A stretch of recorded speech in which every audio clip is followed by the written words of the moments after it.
Hola, saludos amigos, sean todos bienvenidos a la tertulia de Interalmería Televisión. Hoy me van a permitir que me haga unas preguntas en voz alta. Vamos a ver. El sábado de Pasión me administraron la primera dosis de AstraZeneca.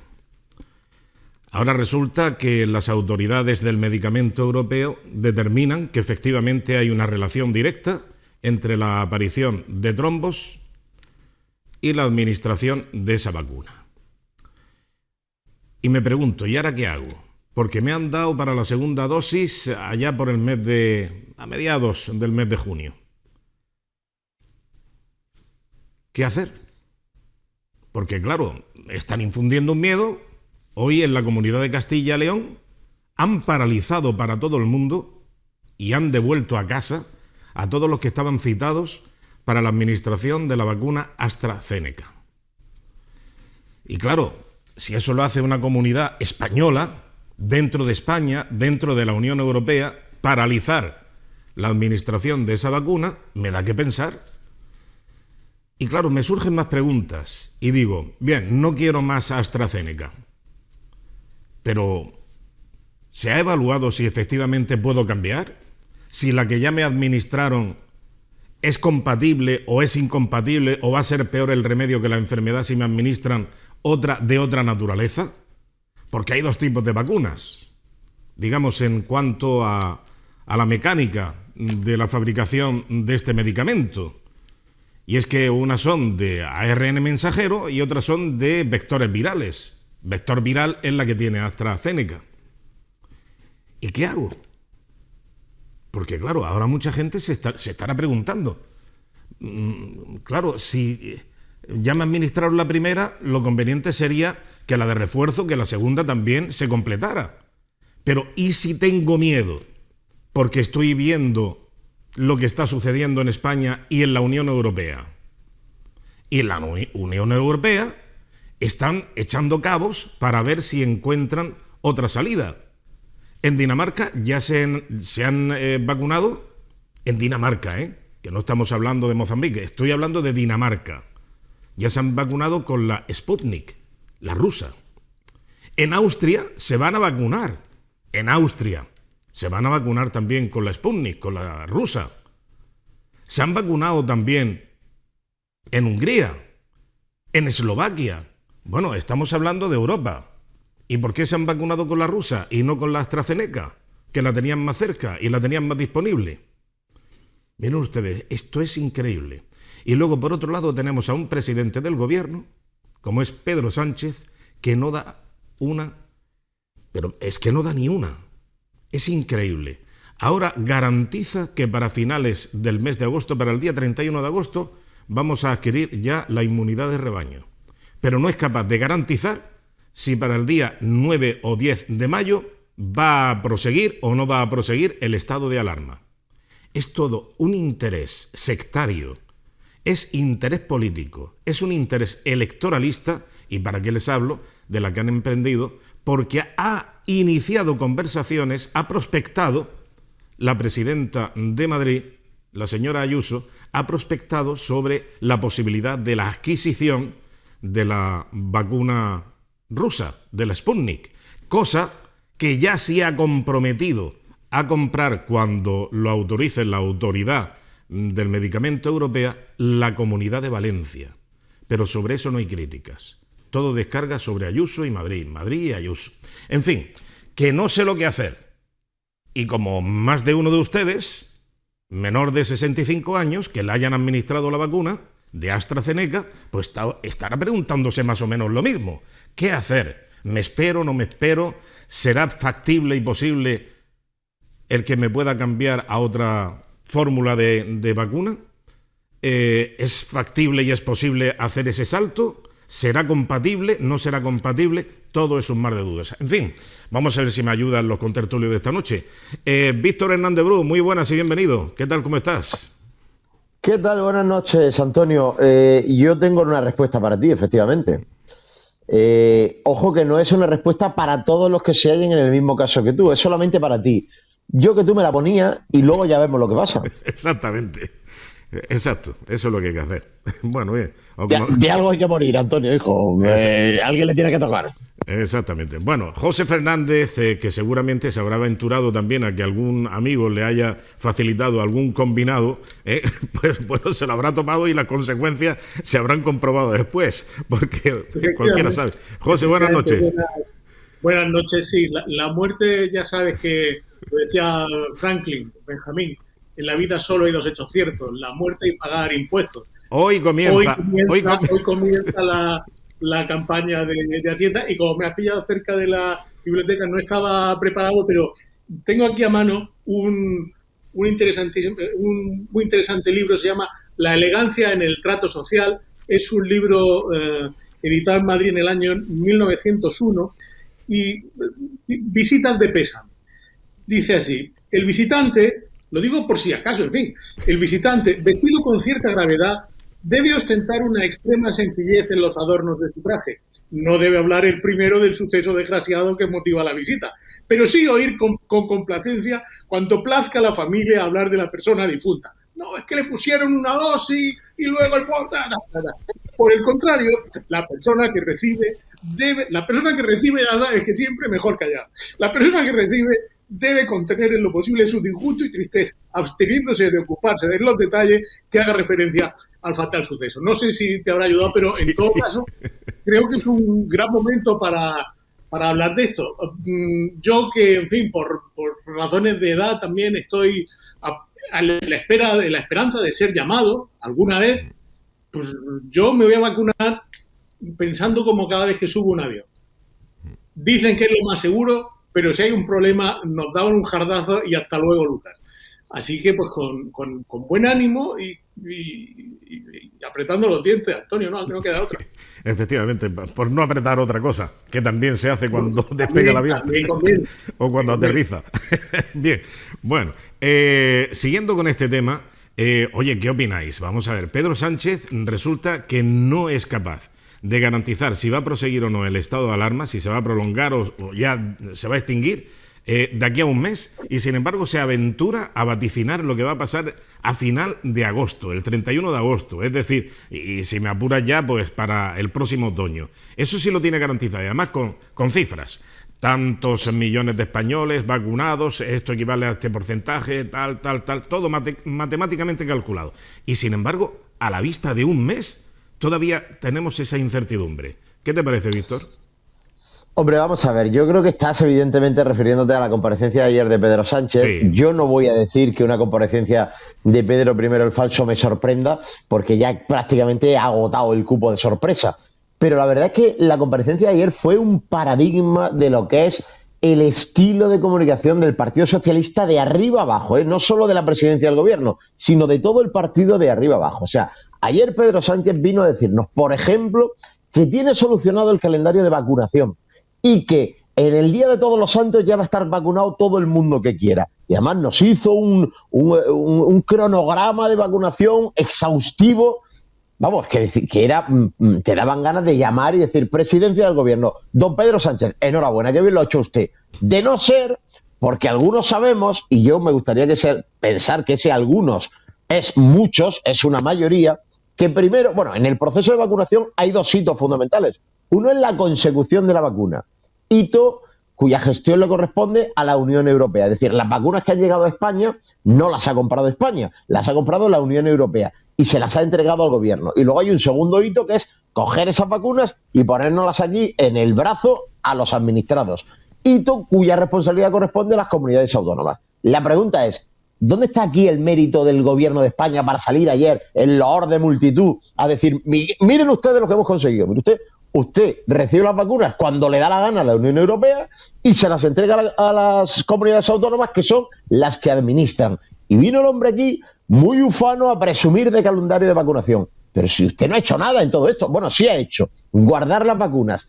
Proceso aparentemente sencillo y simple, en el cual el gobierno se ha equivocado también, porque en algunos momentos han faltado vacunas que no se sabe dónde están. Es decir, lo de ayer de Pedro Sánchez es la sublimación del estilo comunicativo de este gobierno y de este partido. Mentir por mentir, da igual cómo. Hoy, permíteme la introducción de la pequeña cuña, hoy hemos entrevistado que tú lo conoces muy bien, porque además creo que la primera vez que hablé con él me lo presentaste tú, al vicepresidente del Sindicato Médico de Almería, a Paco Durban. Y le he tenido que preguntar, aunque la entrevista en el radio iba de otra cosa, le he tenido que preguntar si es cierto lo que algunos dicen, ese algunos iba referido la semana pasada a Rodrigo Sánchez Haro y el día 7 de septiembre del año pasado a José Luis Sánchez Teruel, si hay centros de salud cerrados en Almería. Acuérdate que esto ya lo hemos comentado varias veces. El miércoles pasado sale Rodrigo Sánchez Haro pidiéndole a Juanma Moreno que abra los centros de salud que están cerrados. Claro, Paco Durban ha flipado. Es decir, ni están cerrados, ni han estado nunca cerrados los centros de salud, ni en Almería ni en Andalucía. Pero es que es el estilo, es decir, es que hay que mentir. Mire usted, es de noche, pues yo digo que es de día. Que estamos en verano, pues yo digo que en invierno. Es que es su estilo de comunicación. No cabe una verdad en su estilo de comunicación, en su manual de estilo. Pues sí, la verdad es que la mentira es una constante y, bueno, pues parece que nadie se pone colorado, ni rectifica, ni tiene intención. Es que además se va reciclando poco a poco la mentira, el embeleco es que va rodando y cuando menos te lo esperas otra vez lo vuelven a sacar y dicen, pero bueno, vamos a ver, ¿cómo nombran otra vez la soga en la casa del ahorcado de esta manera tan displicente? Es que es increíble. Bueno, José. Decía antes Víctor que lo de ayer de Pedro Sánchez tiene que ser inesperado. No es que la gente tuviera ganas, pero que fue sorpresivo. Nueva entrega de Aló Presidente, pues que fue la sublimación del estilo Sánchez. Y es verdad, porque nada define mejor a Pedro Sánchez que la sublimación, al menos en la definición del paso que va de la traslación del estado sólido al gaseoso.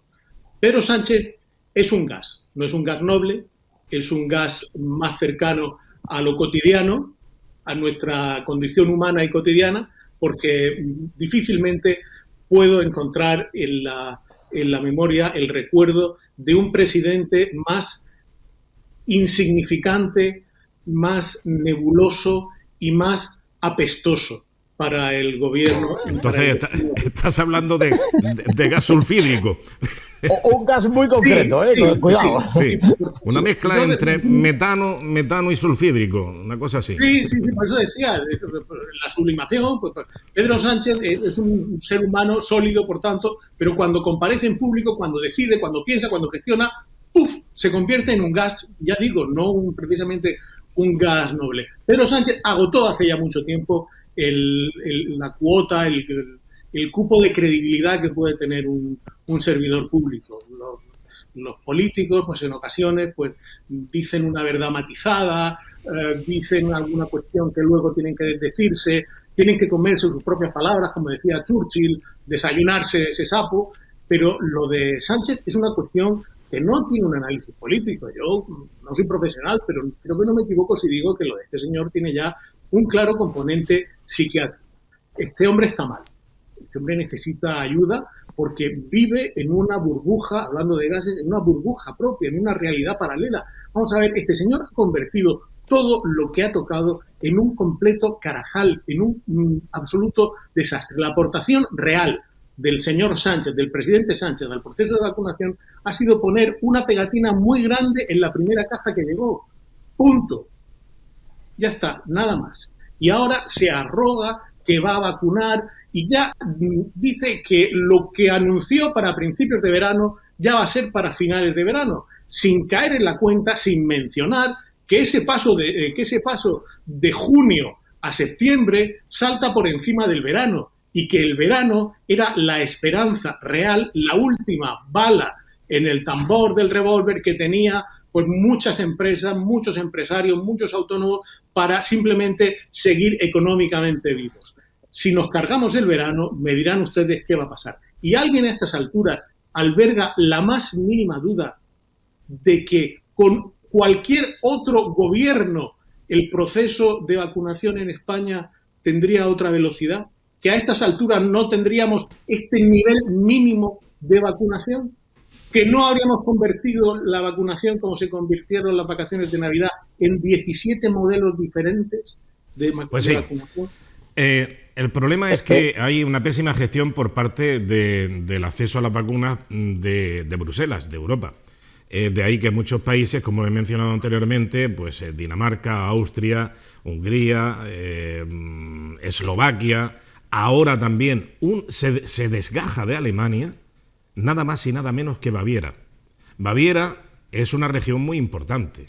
No estamos hablando de poblaciones, Baviera tiene capitales muy importantes, no estamos hablando de Jorairátar, Polopos y el Golco. Estamos hablando de Nuremberg, estamos hablando de Múnich, estamos hablando, bueno, pues de ciudades muy importantes. Se ha desgajado y va a vacunar con la soviética, no, la rusa, la Sputnik. O sea que ya están, bueno, sí, más o menos.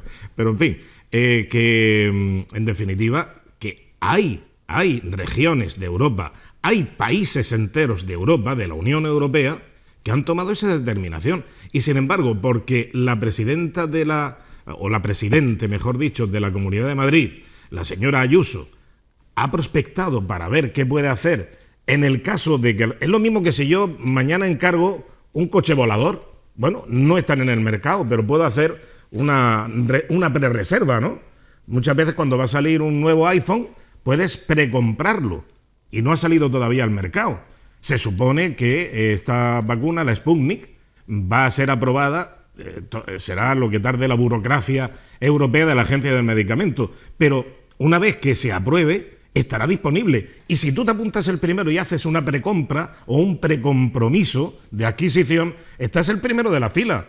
Porque el problema es que Bruselas no ha actuado con la suficiente diligencia a la hora de hacer el acúmulo suficiente de las vacunas necesarias. Aquí podríamos estar vacunando por 10 veces, tenemos capacidad humana para poder vacunar 10 veces más de lo que se está haciendo. El problema es que no hay vacunas, no llegan de Europa, no llegan a Madrid, no llegan al gobierno de España, y el gobierno de España, que es el encargado de redistribuirlas por las comunidades autónomas, pues lo primero que hizo fue regalarle a Andorra 30.000. Eso fue en el primero. Es que, claro, tenemos un gobierno que no lo merecemos. Es una cosa increíble. Yo creo que es que no favorece. Es que muchas veces dice, bueno, pero están a favor o en contra de los españoles. ¿Estos están trabajando para mí o para quién demonios están trabajando? ¿A quién favorece el gobierno de España cuando hace estas cosas?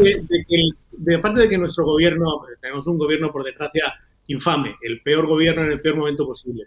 Muy brevemente me gustaría decir una cosa, que esto de la pandemia está obligando a reconfigurar el mapa de nuestras certezas. La primera de ellas a nivel individual y colectivo, es decir, el ser humano no somos indestructibles, es decir, somos vulnerables a la enfermedad. Pensábamos que como nos vacunaron de pequeños o tal y cual, ya esto no, somos como especie, somos vulnerables y que la enfermedad sigue matando como mataba en la Edad Media, mata de otra manera, con otra velocidad, pero somos vulnerables. Y luego otra de las certezas que debemos reconfigurar es que pensábamos que habíamos entrado en un club selecto de eficacia y excelencia, que era la Unión Europea. Cuando éramos pequeños decíamos, hablaban de Europa. ¡Oh, Europa! Bueno, pues Europa es una birria. Ha demostrado que no funciona. Que a la hora de la verdad, pues esto ha funcionado durante mucho tiempo como un club financiero, un club de intereses y tal, pero ahora de la verdad, una crisis gorda donde está en juego la vida y la salud de los europeos, no ha funcionado bien. No ha funcionado bien porque no ha sabido negociar con las empresas, han intentado ir de listos tratando de chalanear. Una empresa que invierte miles de millones en un producto, le va a ir tú a darle la vuelta. No ha funcionado. Pero mira, yo creo que a estas alturas a nadie le cabe ninguna duda de que esto es un elemento más dentro de la campaña electoral. Es decir, al final, el Partido Socialista, que está viendo que su granero de votos en Madrid, para mí inexplicablemente engordado en las últimas elecciones madrileñas, se está quedando absolutamente esquilmado. Es decir, el bajón enorme que está dando el bloque de la izquierda con respecto a la señora Ayuso está siendo espectacular.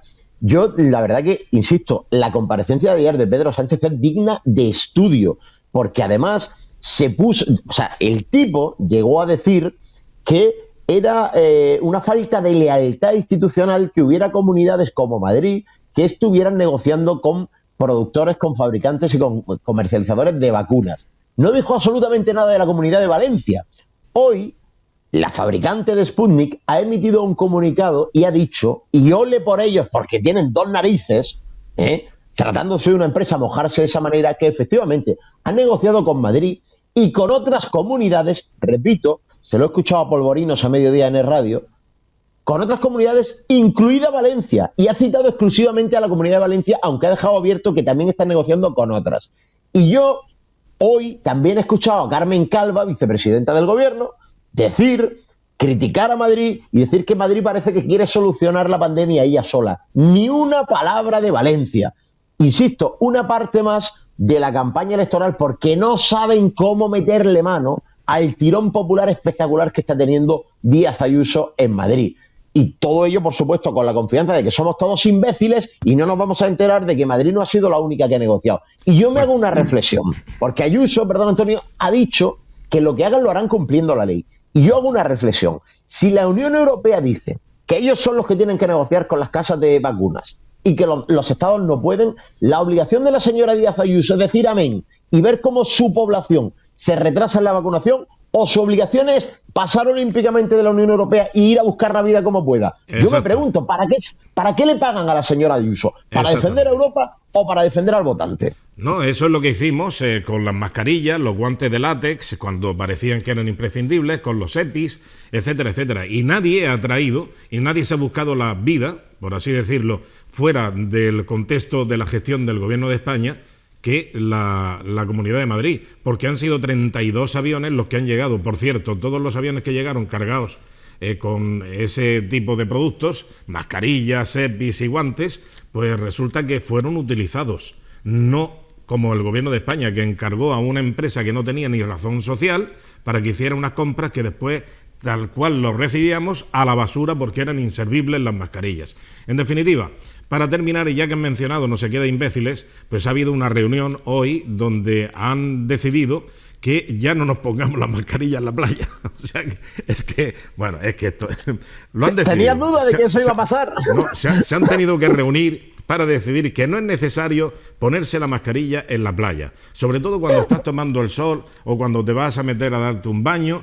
Y además hay muy poca gente en la playa, etcétera. No es necesario llevar mascarilla. Tampoco es necesario llevar mascarilla por el puerto de la Ragua o por escalando el Chullo, o paseando por yo que sé, por Huéboro, que está muy cerca de tu pueblo, etcétera. Pues bueno, pues paseando por una vereda o paseando por un risco, tampoco es necesario llevar la mascarilla. Y si acaso te cruzas con alguien, mantener 1,5 metros de distancia, Recordaréis todas las cosas que se han dicho por parte, fuentes oficiales, portavoces oficiales de este gobierno sobre las mascarillas en este año. Primero, que eran contraproducentes, después que eran innecesarias, después que había que ponérselas por narices, después que, bueno, en función de la distancia, y ahora incluso que en la playa, y ahora que no. ¿Quién nos gobierna? ¿Quién nos gobierna? Porque sabemos que nadie asesora al gobierno. Es decir, el gobierno nos mentía diciendo que le asesoraban unos expertos. Luego se supo que no había expertos. Luego dice, no, soy muy duro contra el gobierno. Es un gobierno infame. Es un gobierno que en un país, en una democracia, luego dicen, Pablo Iglesias se pasó cuando habló de que no es una democracia. Pues mira, en algunas cosas se lleva razón, porque en un sistema democrático occidental normal, unos jetas, unos sinvergüenzas, unos mentirosos, unos caraduras que engañan a 47 millones de personas porque no tienen material y le dicen que ese material es innecesario. Esos deberían estar ahora mismo a la espera de juicio o cumpliendo condena ya en algún presidio. Bueno, en fin. Antonio, perdona, dos pequeños detalles. El primero, me ha parecido escuchar unas declaraciones de Fernando Simón que ha dicho que efectivamente no hay que llevar mascarilla, pero que van a cambiar de opinión sobre esto 2 o 3 veces nada más, como mucho 2 o 3 veces. Y luego quisiera llamar la atención del señor Ruano, concejal en el Ayuntamiento de Almería, porque ha dicho sinvergüenzas y no sé qué, no sé cuánto, José Fernández, por si no lo ha oído bien el señor Ruano, tomando nota y cartita al alcalde, porque está insultando José Fernández reiteradamente. No sabemos a quién, pero está insultando. No es un insulto, es una pálida definición. Es una pálida definición. En todo caso, yo espero que los que estén tomando nota o grabando, que esto ahora se graba muy fácilmente. La tertulia tú le metes un pen ahí al ordenador y la grabas. Luego puedes sacar los cortes, editarlo y meterlo. ¡Mira lo que han dicho! Está muy bien. Un saludo. En fin, cambiando de tema. Vamos a la novedad, al tema más candente y al asunto que tanto inquieta a la población almeriense, que es la conexión ferroviaria con el puerto.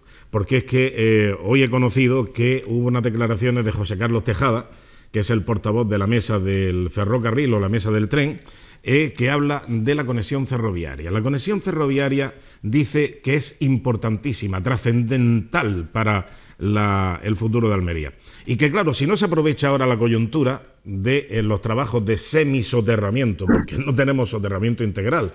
Al final lo queríamos todo y queríamos hacer un lago y queríamos hacer edificios singulares, muchas cosas, lo típico de nuestra tierra. Al final pues se va a quedar la cosa rabicorta, es decir, que vamos a tener pues prácticamente hasta la avenida del Mediterráneo, vamos a tener ahí un semisoterramiento porque después se atrinchera y se queda al aire libre, va surgiendo hasta que entra en superficie y llega a la estación. Pero dicen que si a la par de estas obras no se realizan la de la conexión ferroviaria con el puerto, entonces ya no habrá jamás conexión con el puerto. Y eso es muy lamentable, dicen desde la mesa del tren, para los intereses de Almería. Vuelvo a insistir, no se sabe para qué quieren la conexión ferroviaria, no hay ningún estudio serio, fehaciente, que diga con números, con datos, con cifras, exactamente qué es lo que ganamos o qué es lo que perdemos por no tener la línea férrea. Y aquí parece que es que nos encomendamos a la conexión ferroviaria con el puerto como si fuese un asidero a la gloria. Es que no hay otra cosa, no hay otra alternativa. Vamos a escuchar a José Carlos Tejada con estas breves declaraciones al respecto. Desde la mesa entendemos que si no se recoge en el futuro proyecto que se redacte en la segunda fase de integración y se aproveche las obras de la segunda fase de integración para ir ejecutando ese ramal, Almería nunca va a tener conexión con el puerto. Y esa es una mala noticia para el desarrollo económico de la provincia. Y la pregunta es, ¿y por qué va a ser una mala noticia? ¿Y por qué no es todo lo contrario? Que ojalá no tengamos conexión ferroviaria con el puerto porque eso es un factor limitante para el desarrollo de Almería. ¿Por qué no buscamos una solución, una alternativa? Y es un ramal ferroviario a la altura de la Venta del Pobre para conectar con Carboneras, que allí sí que hay un puerto industrial, que además está perdiendo actividad, porque claro, cierran la central térmica, consecuentemente ya veremos qué pasa con la desalinizadora. No sé, parece que aquello está en declive. Vamos a ver por qué no se puede poner, y además si quieren poner un puerto seco en Níjar, al lado tienen el puerto de Carboneras, que es un puerto industrial ya experimentado, Es un puerto industrial con larga experiencia. Tiene calado suficiente, tiene el atraque, tiene la configuración meramente industrial. Bueno, pues en el puerto de Almería lo estamos empercudiendo, como decimos normalmente los almerienses, que está empercudido con el granel a la intemperie. Eso sí, ponen una red atrapapolvo para evitar mayores complicaciones. Tenemos allí metidos los ferries, tenemos también la zona Nosengen, es decir, aduana internacional, lo tendremos que tener por fuerza vallado. Luego tenemos también allí que de vez en cuando descargan y cargan chatarra, etcétera. Y los contenedores, que ahora se amplía la playa, la campa de contenedores, porque eso no da ningún aspecto industrial. Es un adorno, es un decoro para la ciudad de Almería tener una pantalla de contenedores delante de la ciudad. Bueno, pues todo ese batiburrillo, y a todo esto allí también metemos, en malas condiciones, por cierto, a la Guardia Civil del Mar, a Salvamento Marítimo, a aduanas, etcétera, que están como arrinconados y abandonados con unas infraestructuras realmente lamentables. Bueno, pues en vez de hacer una cosa civil en Almería y el puerto industrial de Carboneras habilitarlo, pues aquí abigarramos todo, lo metemos todo junto. Y además le metemos el tren. ¿Para qué? ¿Para que vuelva otra vez el mineral? ¿Para qué? Porque claro, la tentación está ahí. Y si evitamos el riesgo, evitamos la tentación. O sea, si evitamos la tentación, evitaremos también las consecuencias. Porque si tenemos las minas de Alquife, que pretenden mandar, bueno, que están mandando ya al mismo puerto de Carboneras, el mineral de hierro en camiones, hombre, si tienen la facilidad de la conexión portuaria, ¿por qué no llevar? Eso sí, con unas condiciones de seguridad, no se preocupen que aquí no pasa nada, no va a hacer ruido, no va a desprender ningún tipo de contaminación, no se va a escapar una mota de polvo, nada, ningún problema. Pero luego cuando lo tengas encima, a ver cómo protestas. Es un problema y un factor limitante conectar el puerto con el tren. Pero bueno, no sé, es una opinión muy personal y así la expongo. A ver qué opináis vosotros al respecto, Víctor. Mira, yo tengo Pues mira, un dato. José. A ver, José. Yo tengo un dato y una opinión. El dato es que, ¿sabes tú dónde estaba el señor Tejada tal día como hoy hace 5 años? Pues Estaba en Bruselas. manifestándose contra el gobierno del Partido Popular, seguramente. Estaba en Bruselas. El PSOE cogió a la mesa del ferrocarril y tal día como hoy, hace 5 años, fletó un viaje de la mesa de su propia mesa del ferrocarril para ir a Bruselas. En ese momento había un gobierno del Partido Popular, para trasladar a la Unión Europea el malestar y bla, bla, bla, bla, todas las cosas que viene diciendo la mesa del ferrocarril cuando no gobierna el PSOE. Ese es el dato. Hace 5 años la mesa del ferrocarril del PSOE, era un elemento constante en la presión, en la opinión y en la calle. 5 años después, la mesa, ahora que hay un gobierno de progreso, llámalo así, o lo que sea esto, pues la mesa está ahora como renaciendo de una... Está haciendo algunas cosas, diciendo algo, pero se ha pasado una larga temporada sin convocar. O sea, hay gente que tiene verdadero mono de pancarta en la mesa, porque antes cuando gobernaba el PP era constante, ahora ya no lo es. Y otra cuestión, ¿por qué no hacemos justicia ya de una vez e incluimos el apellido Tejada en la gran saga de apellidos ferroviarios españoles? Goicoechea, Oriol, los padres del Talgo, tren articulado largo Goicoechea, Oriol, Tejada. Oriol, es decir, vamos a ver, que con todos los respetos, que el señor Tejada es un liberado sindical de comisiones obreras, que su trabajo consiste de justicia. Es decir, que su conocimiento ferroviario del tema, pues bueno, pues es como si a mí me dicen, voy a ser el presidente o portavoz de la plataforma astrofísica de Almería, y me subo allí al Caral Alto y digo, esta estrella se ve poco, hay que limpiar más. No tengo ni idea. ¿Por qué una persona con ese perfil profesional como el mío se ha convertido en una referencia y en una voz autorizada a la hora de hablar de ingeniería ferroviaria en Almería? Por las mismas razones que el señor Tejada es una voz autorizada en medios de comunicación para hablar del ferrocarril, podría serlo sobre cirugía cardiovascular. Sí. Alguien diría, hombre, ¿qué dice este señor? Bueno, pues la opinión de Tejada es válida y es ley. Oye, sí. La mesa del ferrocarril ha dicho que... ¿Pero quién es la mesa del ferrocarril? Y pues se ha convertido en Almería en un elemento de referencia. Es que la mesa del ferrocarril ha opinado. Pero bueno, ¿quién conforma la mesa del ferrocarril? Vamos a ver, la mesa del ferrocarril es al ferrocarril lo que el bar debajo de mi calle a la Champions. En la barra, pues todo el mundo tiene sus estrategias. No, pues tenía que jugar. Qué bien estuvo Vinicius anoche. Pues claro, si es que yo ya lo decía. Lo mismo. El amateurismo que se ha instalado en la opinión pública almeriense como fuente de referencia y voz autorizada es a veces sorprendente. Lo que diga la mesa, muy bien. Lo que pasa, José, lo que pasa es que son instrumentos también ideológicos que parten de iniciativas de partidos políticos muy significados. Y además utilizan y manipulan y dirigen a este tipo de personajes que, bueno, han de contar también con un ánimo de protagonismo, evidentemente, y que pueden tener cierto liderazgo social, o por lo menos eso creen ellos.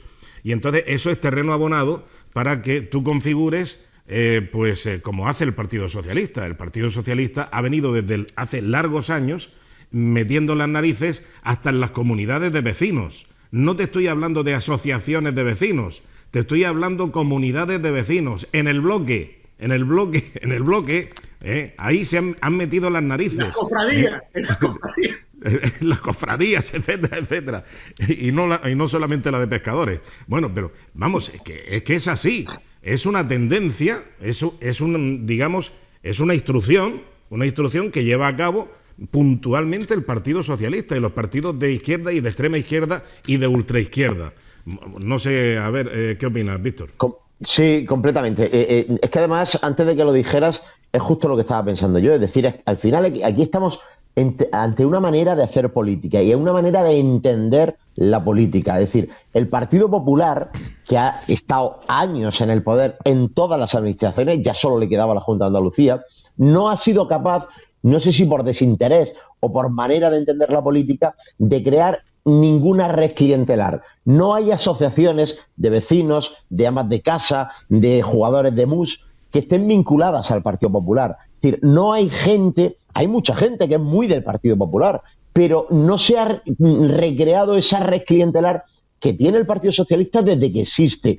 Yo, como sabéis, vivo en Níjar y yo estoy empezando ya a constatar ya públicamente que aquí, desde la época de la alcaldía de Joaquín García Fernández, hay una red clientelar que está metida en todos los sustratos de asociaciones y que ha provocado que incluso, y yo lo he visto esto con mis propios ojos, haya gente que pertenece a asociaciones que cuando quiere dar su opinión sobre un tema particular que no coincide con la de la alcaldía, que vuelve a estar ahora desde hace 6 años en manos del PSOE, lo hace a través de WhatsApp privados, porque en los grupos no se atreve. En el año 1999, el Partido Socialista ganó la que felizmente ha sido las últimas elecciones municipales que ha ganado. Y lo hizo gracias a esta red clientelar. Montaron, el difunto Santiago Martínez Cabrejas, que en paz descanse, montó una candidatura en la que había presidentes o miembros de asociaciones de jubilados, de asociaciones de vecinos, de asociaciones de amas de casa. Y eso le dio la victoria, por encima, por cierto, de una candidatura del Partido Popular que acababa de conseguir el mayor hito de la historia moderna de Almería, que fue los Juegos Mediterráneos. Los Juegos Mediterráneos se consiguen en abril del 99, 2 meses después hay elecciones y las pierde el Partido Popular por esa red clientelar. Dicho esto, a mí me cuesta mucho trabajo referirme a José Carlos Tejada. Lo hago habitualmente en la radio, pero me cuesta trabajo porque es una persona a la que le he tenido mucho aprecio.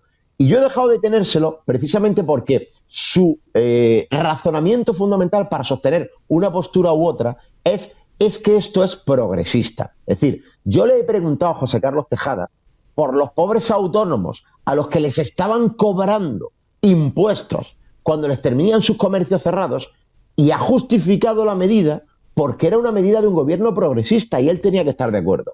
José Carlos Tejada es un miembro más de ese clientelismo de la extrema izquierda, ya no hay izquierda en este país, la extrema izquierda la ha fagocitado, y que colonizan una serie de órganos. Mire usted, la mesa del ferrocarril tenía que haber dejado de existir hace mucho tiempo, porque igual que los políticos han mostrado atávicamente su incapacidad para traer el ferrocarril a Almería, primero el normal y ahora el de alta velocidad, la mesa del ferrocarril, cuya utilidad era luchar por el AVE y por el soterramiento, ha mostrado la misma incapacidad y por tanto tenían que haber cerrado el chiringuito hace ya mucho tiempo y haber reconocido, mire usted, no servimos, no hemos conseguido nada y tenemos que cerrar y punto. Yo no sé, como tú dices, yo no tengo muy claro si prolongar el ferrocarril hasta el puerto es bueno o malo. Hombre, en principio me parece una distorsión de la ciudad y un factor limitante, como tú decías. Pero en todo caso, lo que me molesta es ese clima de superioridad moral que manifiestan este tipo de organismos de la izquierda. Es decir, no, es que esto es así porque lo decimos nosotros.